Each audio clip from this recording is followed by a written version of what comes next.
Uneasy calm hung over the Kenyan capital on Thursday.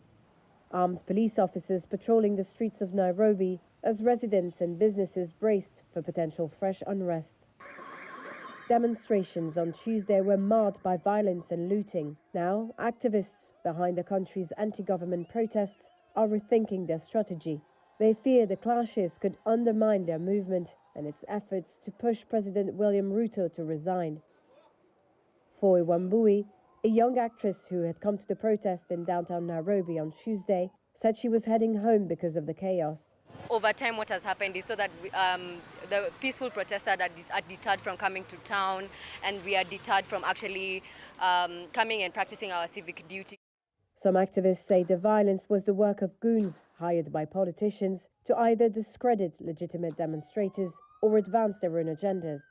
We have seen now there's an increase of goons who are now being paid to come and just disrupt whatever we are trying to do. And it's very unfortunate, to be honest, because whatever we are doing right now, it's not just for the young people, it's not about the millennials or Gen Zs, it's for everyone.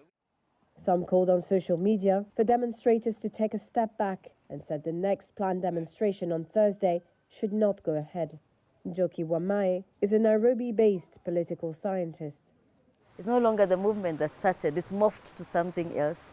But I think many young people are still on this. There are still many genuine Gen Zs, millennials on the street protesting. So I think this was maybe a strategy to end the protests, because once criminals are created, created, because clearly, once the criminals are created, the next thing is police will use even more high-handed techniques to get rid of them, probably even shoot protesters who are innocent as they fight the criminals.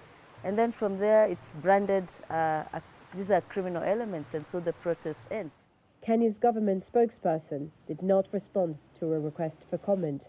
In official statements, the government has generally distinguished between peaceful protesters and those they brand as criminals that have hijacked the demonstrations. But their allies have seized on the violence to try and discredit the movement. The initial protests last month against proposed tax hikes were overwhelmingly peaceful, although the police fired tear gas and water cannon. The protests became violent as some people briefly stormed Parliament last week and the police opened fire, killing dozens. The next day, Ruto withdrew the tax increases, but protesters vowed to carry on, issuing a range of demands from anti-corruption measures to Ruto's resignation.